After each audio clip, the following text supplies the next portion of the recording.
Mass protests continue in China over the regime's zero COVID policy. The stock market takes a hit as fallout continues from China's failures, and Elon Musk goes to war with Apple. I'm Ben Shapiro. This is The Ben Shapiro Show.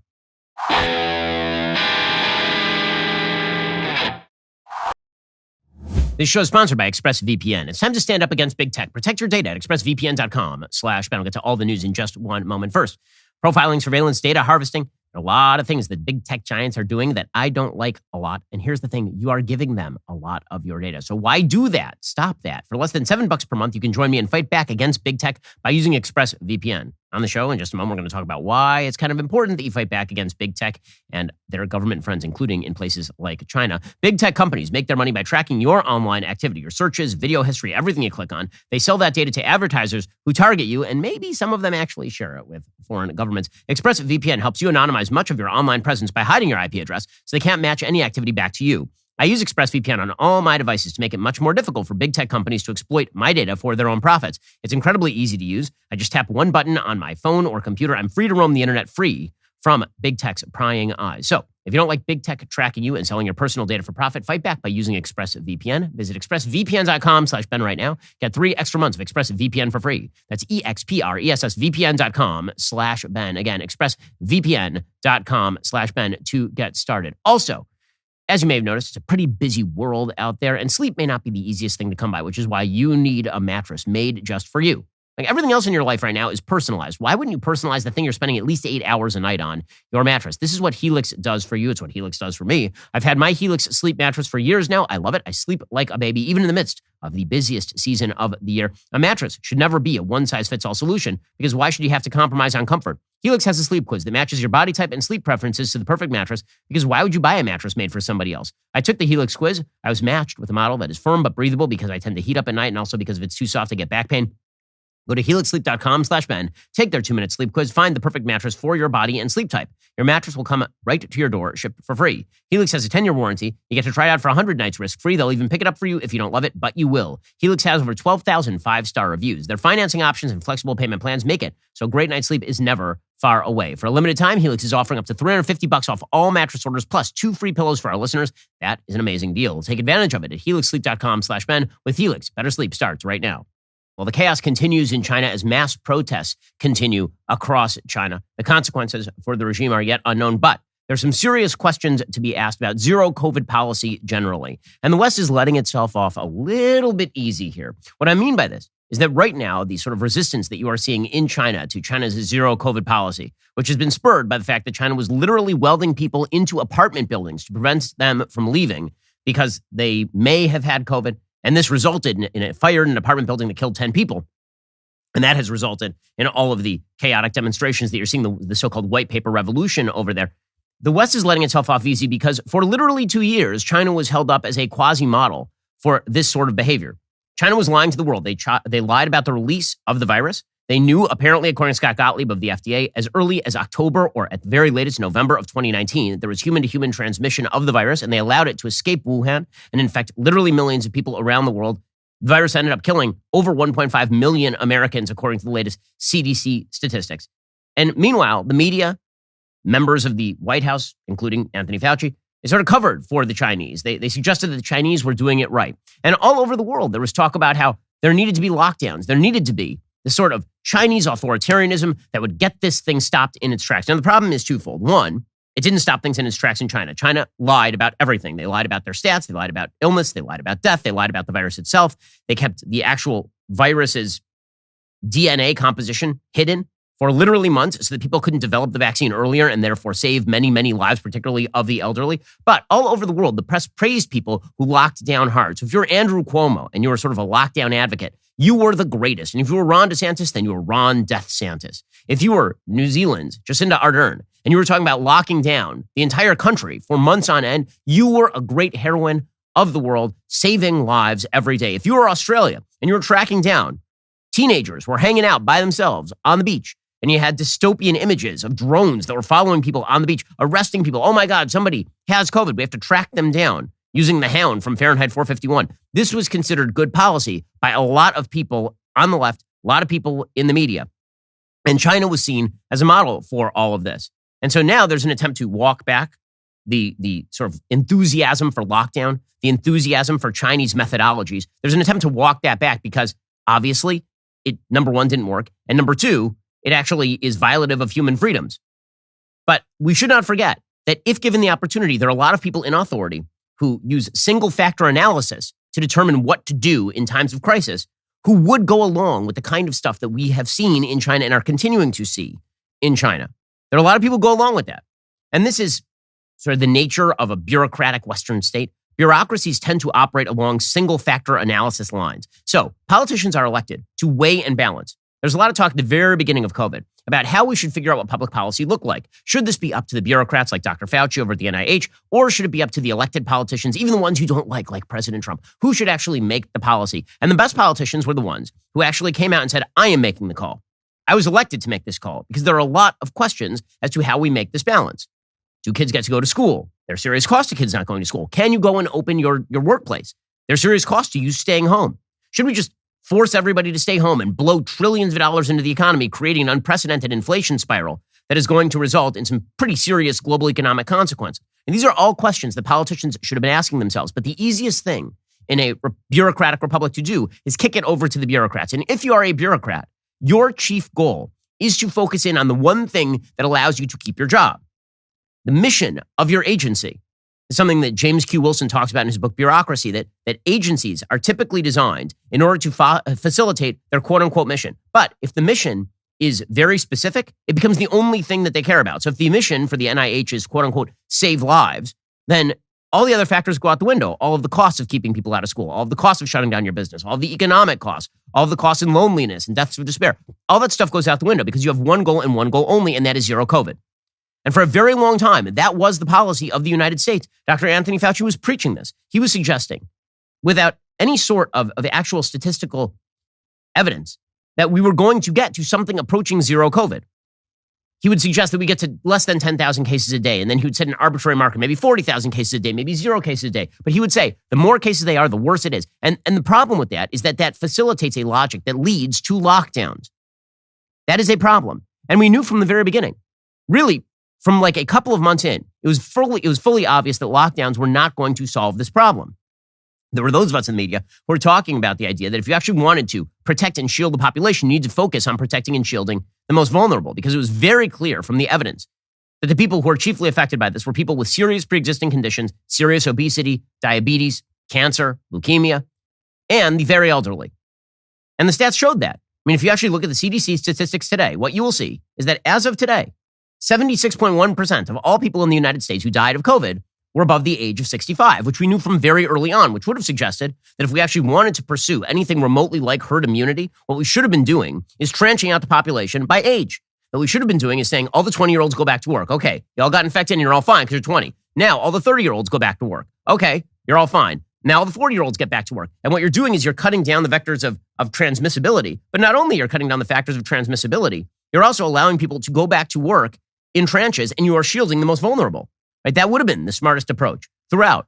And by the way, I should mention that right now in the United States, again, these are CDC statistics, 94% of all people who have died from COVID are above the age of 50.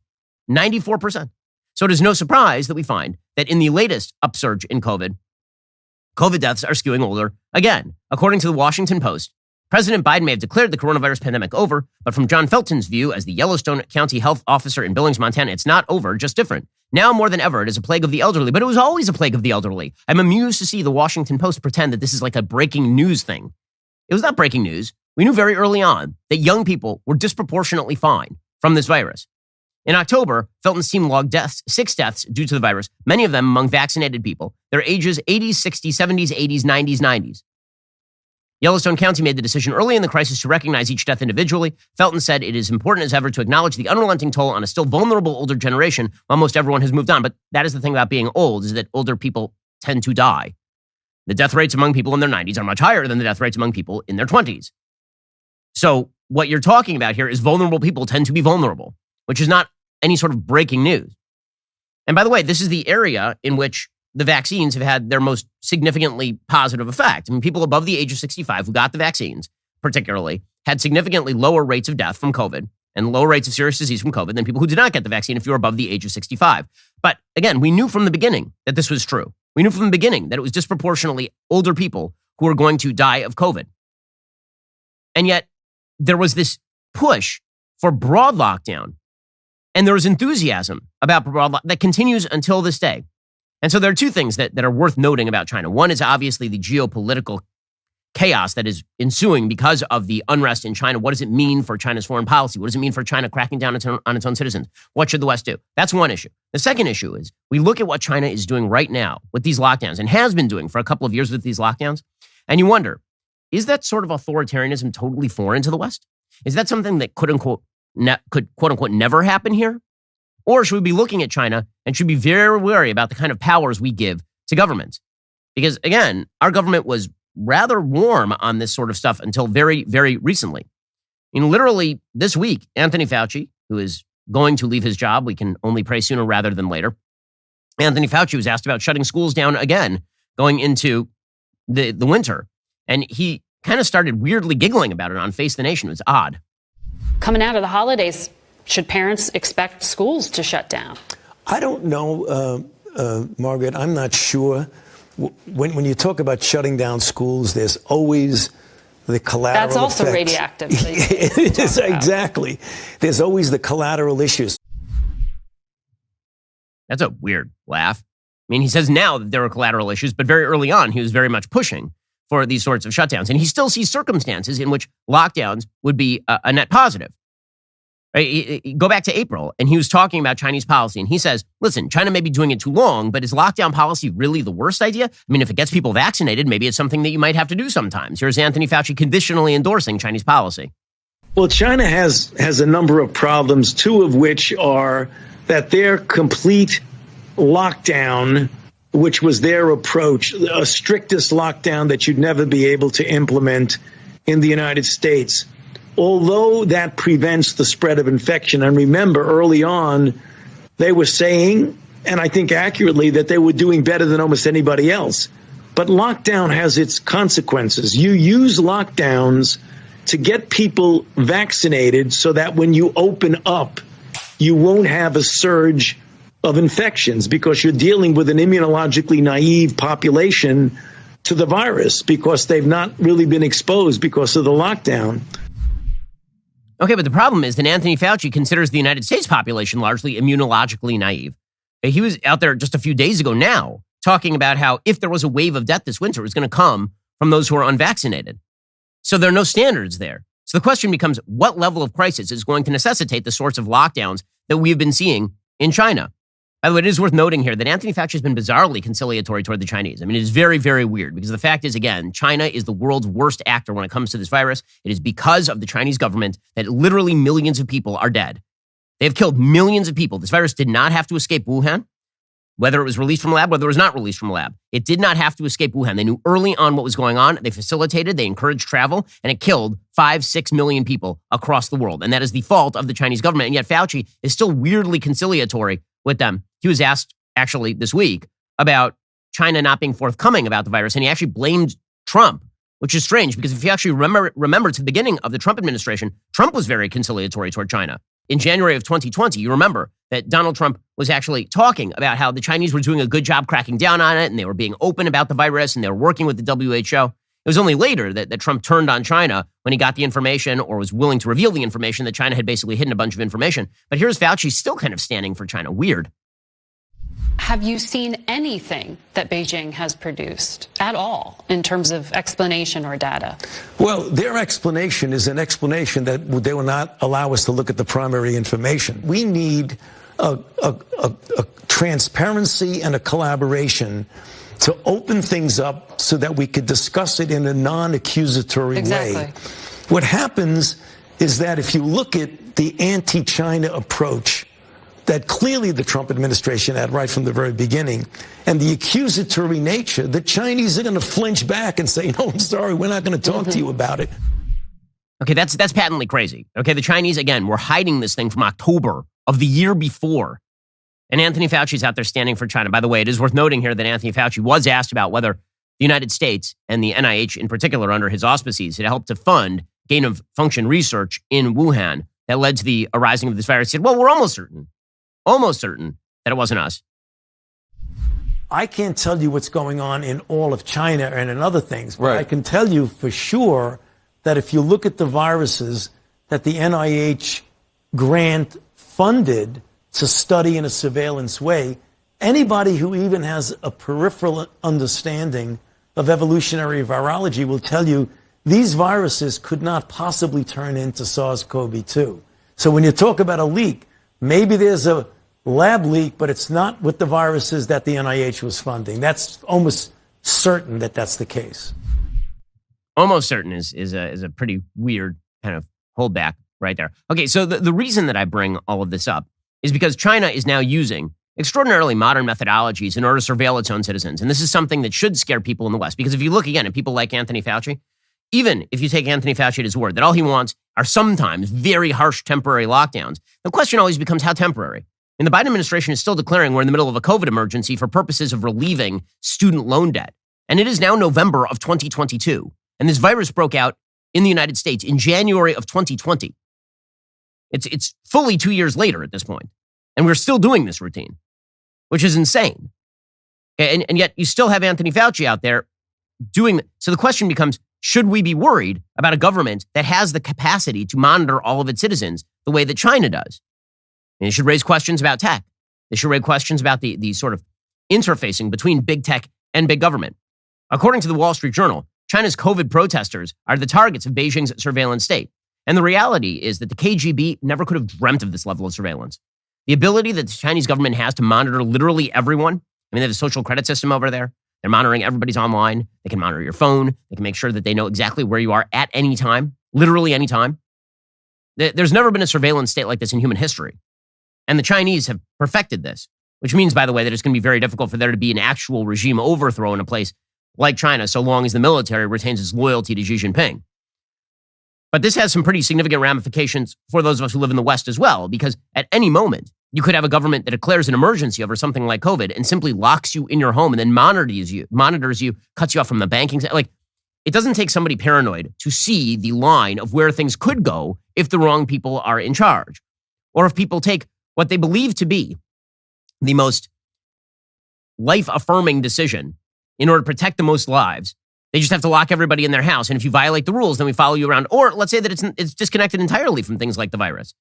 We have to foster and facilitate a set of social values that a huge percentage of the population doesn't like. And in order to do that, we're going to unleash the surveillance state on you. We're going to monitor exactly what you do. We're going to monitor your credit card purchases. We're going to cut you off from systems. Because this is what China does. And when these sorts of financial and surveillance weapons are out there, usually an arms race begins by governments which are constantly seeking to centralize power. And better to be a little bit too paranoid and reduce government power than to be not paranoid enough and give them enough power to actually destroy your liberty. Because what we're watching in China is a tech surveillance state in service to an authoritarian regime. Quote, Chinese police have begun leveraging the powers of the country's surveillance state to go after demonstrators who participated in rare public displays of defiance over the government's stringent COVID protocols.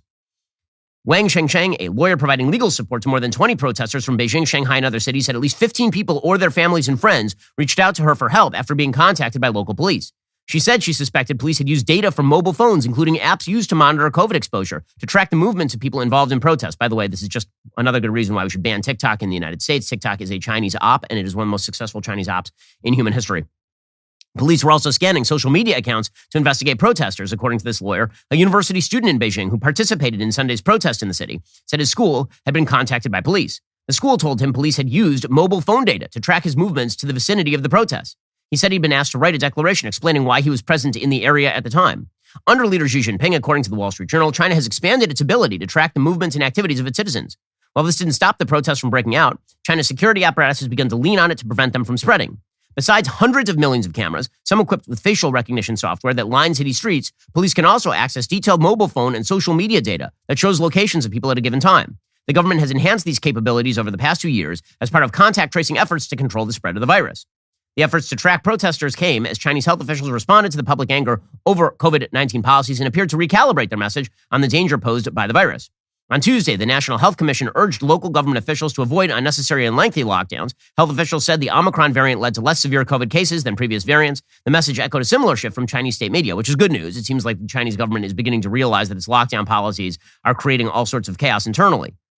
But again, if China decides to repress its people, it just will. China's state media has continued to defend the country's zero COVID policies, saying it has saved lives. On Tuesday, a commentary in the People's Daily blamed more than a half dozen private COVID-tested businesses for unnecessary lockdowns, accusing them of producing false positive results. On Monday, the U.S. Embassy issued a notice of warning of expanded COVID control measures in China as outbreaks grow. It said, we encourage all U.S. citizens to keep a 14-day supply of medications, bottled water, and food for yourselves and any members of your household. All this should be enough to scare any person who loves liberty and who also seeks more than single-factor analysis in determining what public policy should look like. We'll get to more on this in just one moment. First, the ongoing threat of terrorism remains a sad fact of life in Israel, even as anti-Semitism rises around the world. Just one reason why I partner with the International Fellowship of Christians and Jews. The fellowship is the leading nonprofit dedicated to blessing Israel and the Jewish people around the world with humanitarian care and life-saving aid. Here's what I need you to do. The fellowship right now is doing great work inside Ukraine, providing food and basic needs for Jewish families, especially the elderly. Many of those families have nowhere else to turn because winter is closing in. For just $25, you can rush a food box packed with nutritious food to Jews in need. This can help feed somebody for an entire month. Right now, thanks to this special partnership, your donation will double in impact. Join us in our goal to help distribute 2,000 food boxes to Jewish families in war-torn Ukraine and across the former Soviet Union. Today is Giving Tuesday. That is a day set aside for global generosity. When God created the earth, he said it is good on each day, except on Tuesday when he actually said it twice. Giving Tuesday is your chance to be doubly blessed through your life-saving gift that right now will have double the impact. Head online to benforthefellowship.org. Please donate today or text Shapiro to 41444.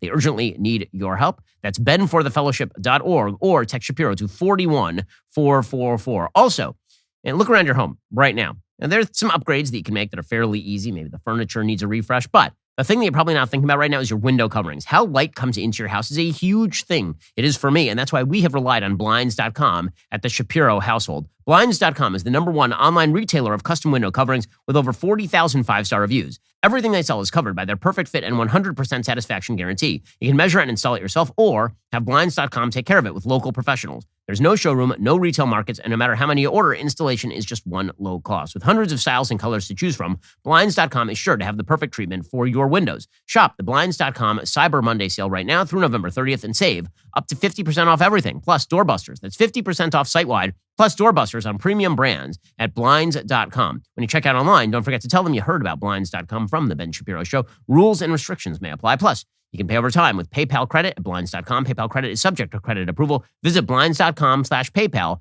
for details. Again, that's Blinds.com/PayPal to get started. Now, there is something weird happening inside the Biden administration, which is that they are very reticent to condemn the Chinese government for its crackdown. They seem really, really nervous about saying anything about this. Now, there are two possible reasons for this. One is geopolitical.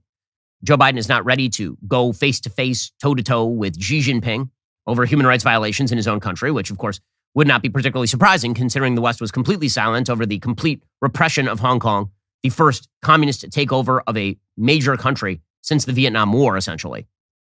It is an amazing thing that the West just didn't care that Hong Kong was turned into a complete Chinese subject state, as opposed to what was essentially a free state inside of China that was economically free at the very least. And Chinese predations are going to grow. We'll talk about Taiwan in just one moment. So it's possible, number one, that Joe Biden just doesn't have either the means or the stones to go up against China, given what's happening right now. The other possibility is that there's a really uncomfortable parallel between what China is doing right now and the people on the left who are praising this sort of policy 5 minutes ago. Like, you would imagine at the very least that the Biden administration would sympathize with the anti-lockdown politics of the people who are protesting in China. The Biden administration might give them some sort of vocal support, say, well, authoritarian lockdowns are a bad thing, but they refuse to say that. And one of the reasons they refuse to say that is because, again, until 5 minutes ago, a lot of the West, particularly the left in the West, was very much pro the idea of locking people in their homes. There are people in the West who are praising it. So here is John Kirby, who is a national security spokesperson for the Biden administration, saying that Joe Biden is not going to speak for the protesters in China. They have a right to protest, but we're not going to say anything about what they're protesting. I'm wondering, what is the president's reaction when he hears protesters in China chant freedom or Xi Jinping step down? The president's not going to speak for protesters around the world. They're speaking for themselves. And so there's no reaction? These protesters are speaking for themselves. What we are doing is making it clear that we support the right of peaceful protest. I don't even know what that means. They're speaking for themselves. I mean, you don't have any message whatsoever on what exactly they're saying or why they are saying it? Isn't that a bit odd? We are a free country, supposedly. Shouldn't you be saying that other people have a right to go to their place of business? That we shouldn't be locking literally hundreds of millions of people in their home or welding shut apartment buildings? And why the reticence? It's bizarre and strange, unless you assume that there's a certain level of discomfort inside this administration for condemning full-scale lockdowns, because you never know, maybe in the future we might have to do something kind of like that. As National Security Council Communications Coordinator Kirby. And then he was asked about whether the White House would condemn China for detaining protesters. And even here he was real shy. The statement you issued, or that was issued earlier today, didn't include any explicit calls for China to stop detaining and harming protesters and journalists. Why not? We're watching this closely, as you might expect we would. And again, we continue to stand up and support the right of peaceful protest. And I think we're going to watch this closely, and we'll see where things go. What does that even mean? We're going to watch this closely and see where things go? I could say that about literally anything on earth. And there's a mugging going on. We're going to watch this closely. We're going to see how that mugging down the street goes. We'll watch it closely. We'll see how it goes. Like, what are you even talking about? I thought that you guys wanted to establish your moral leadership. So just to get this straight, moral leadership, according to the Biden administration, consists of a few things. It consists of putting trans flags in front of the Vatican. It apparently consists of making empty promises about paying third world countries to facilitate their move away from carbon-based fossil fuels. It means a global corporate income tax. And it apparently means watching closely as China locks its citizens into apartment buildings and then lets them burn to death. Great moral leadership happening here from the Biden administration. Really, really solid stuff. Now, meanwhile, the situation in China itself, right, geopolitically, is going to be pretty fraught here. As I suggested yesterday, if Xi Jinping feels that the walls are closing in around him, this usually gives dictators a couple of possibilities. One is significant internal repression plus external aggression. And the other is some sort of conciliatory measures directed toward the population. Xi has no history of conciliatory measures directed against the population or toward the population. So that means that you're probably likely to see aggression against the home population as well as aggression on the foreign front.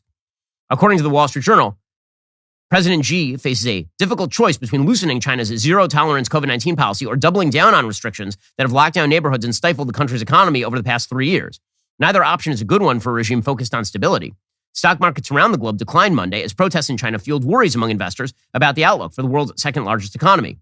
Xi's leadership is in a bind, said Wen Wenang, a political scientist focused on China at the University of Michigan. If they compromise and relax zero COVID, they fear it'll encourage mass protests. If they repress more, it'll create wider and deeper grievances. Protesters across China have directly challenged the authority of the Chinese leader and the Communist Party in scenes unthinkable just a month ago, when Mr. Xi secured a third term in power.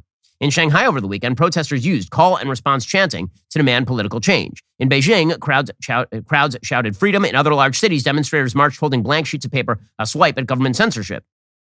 China experts say the protests are unlikely to translate into a leadership change in the near term at least, but Beijing's dilemma is a tough one. It could lift restrictions and risk a large and potentially deadly wave of COVID infections that could undermine its credibility. That's not really what they're worried about. Because again, what does China care if lots of people die? China's an authoritarian regime. They've killed literally tens of millions of their own citizens over the course of Maoist history. Or it could crack down on the demonstrators and stick with a strict pandemic strategy that large parts of the population are clearly fed up with.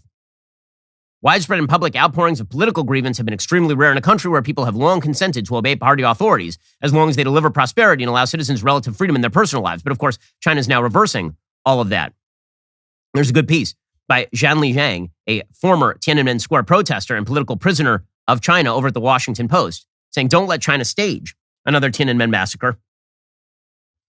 This person says, "What has happened over the past week has exceeded all my expectations. First came the uprising by workers at a Foxconn factory complex protesting dismal working conditions. Then came nationwide protests after a fire in Zhangjiang that killed a number of people who were reportedly unable to escape the burning building because of harsh lockdown conditions. The demonstrations began by expressing rage over harsh zero-COVID policies, but the protesters' demands quickly evolved into a movement demanding broader freedoms, freedom of speech, freedom of assembly, freedom from the diktats of the Communist Party. We want to eat, not do coronavirus tests. Reform, not cultural revolution," read one recent banner. "We want freedom, not lockdowns, elections, not rulers. We want dignity, not lies. Be citizens, not enslaved people." This protester says, "As someone who participated in the pro-democracy demonstrations at Tiananmen Square in 1989, I can't help feeling echoes of that moment in the events taking place in China right now. I was there when the Chinese Communist Party sent in troops to gun down protesters. I fear history can repeat itself today. The world should not underestimate the determination of Xi and the CCP to remain in power. The regime will make full use of all the resources at its disposal, including surveillance technology, the police, and the intelligence services. For that reason, the international community should make use of all the tools available to it to support pro-democracy forces and to deter the Beijing regime from resorting to force. Now, again, this would require actual economic sacrifice by the United States, but that's economic sacrifice that probably we should be willing to make, given the fact that we were willing to make pretty significant economic sacrifices on behalf of Ukraine, and China is way more aggressive and way more powerful and way more threatening than Russia in terms of geopolitics. Like, the fact is that the United States should be seeking to reshore pretty much everything from China right now. It's going to be super expensive. It's going to be very costly and very difficult. But it's something that needs to happen because China is a geopolitical foe with aggressive action on its mind. As this protester says, above all, Western governments should not repeat their mistakes of 1989, when the United States and other democracies made little effort to deter then Chinese Communist Party leader Deng Xiaoping from massacring student protesters because they did not believe he would do it.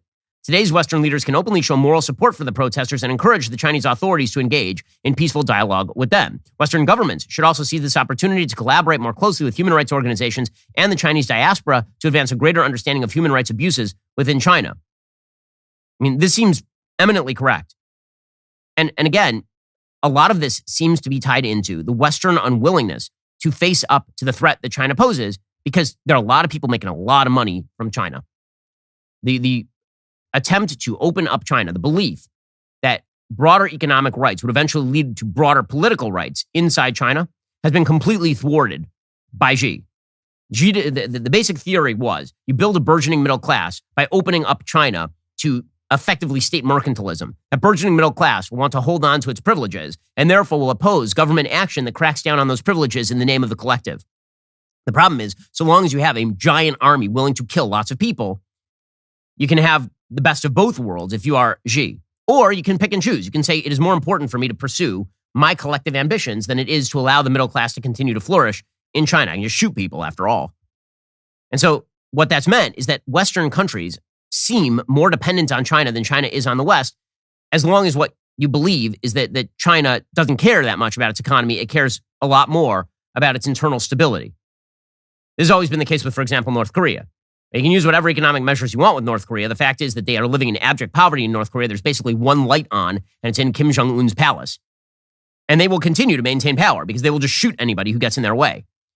China, under Xi, could do exactly the same thing, which means that in terms of sort of capitalistic dependency, all of these major companies that have put iPhone production in China, for example, if you're Apple, that's going to have severe costs. But that is a cost that the West is going to have to be willing to bear, because the bottom line is this: China is not a friend. China is a foe. And China is not just a foe.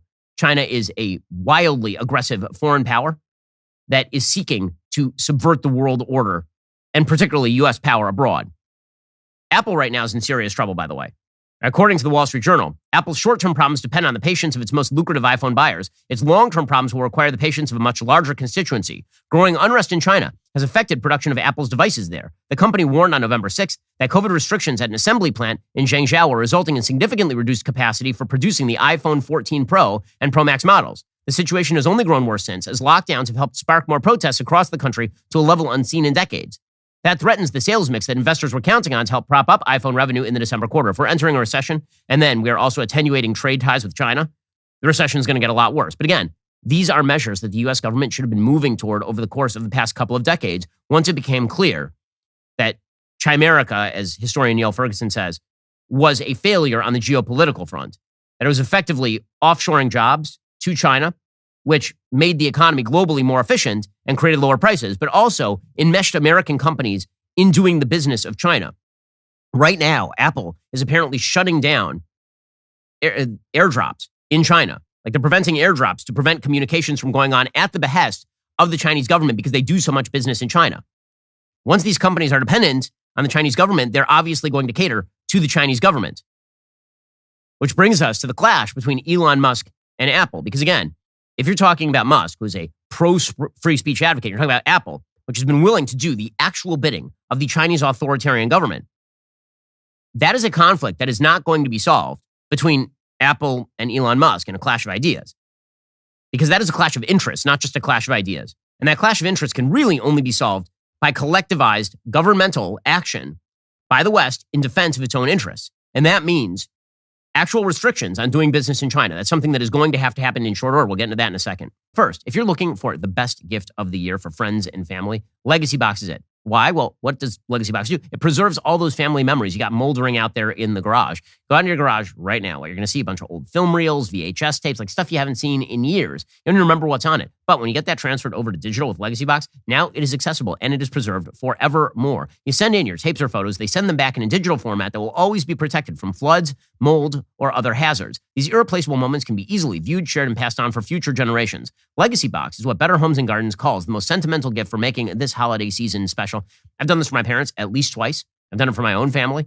And when you have a bunch of old memories out there that aren't doing anybody any good, why not transfer that stuff over, preserve it forever? Legacy Box is giving my listeners their best deal of the year this Cyber Week. Visit legacybox.com/Shapiro. Save 65% off your order. With limited quantities ready to ship, the deal is going to go fast. Go to legacybox.com/Shapiro for 65% off today. That's legacybox.com/Shapiro. Again, legacybox.com/Shapiro. Also, if the price of your Thanksgiving meal has left a bad taste in your mouth, remember, it's completely normal to keep paying more and more for the same things under Joe Biden, right? But here's one place you don't have to do that. Today is the last day of the DailyWire Cyber Week sale. Everything in our shop is 40% off. Everything. That's right. 40% off the iconic DailyWire Truth Bomb. By the way, we have a video that's up over at Twitter and on our social media showing how we make the Truth Bomb. It is so cool. 40% off my legendary Old Glory baseball bat signed by these very hands. 40% off the entire Ben Shapiro collection. Don't forget, free shipping on orders over $75 and a free Leftist Tears tumbler on orders over $100. So, unless you're one of the super fans who actually would like to give us extra money,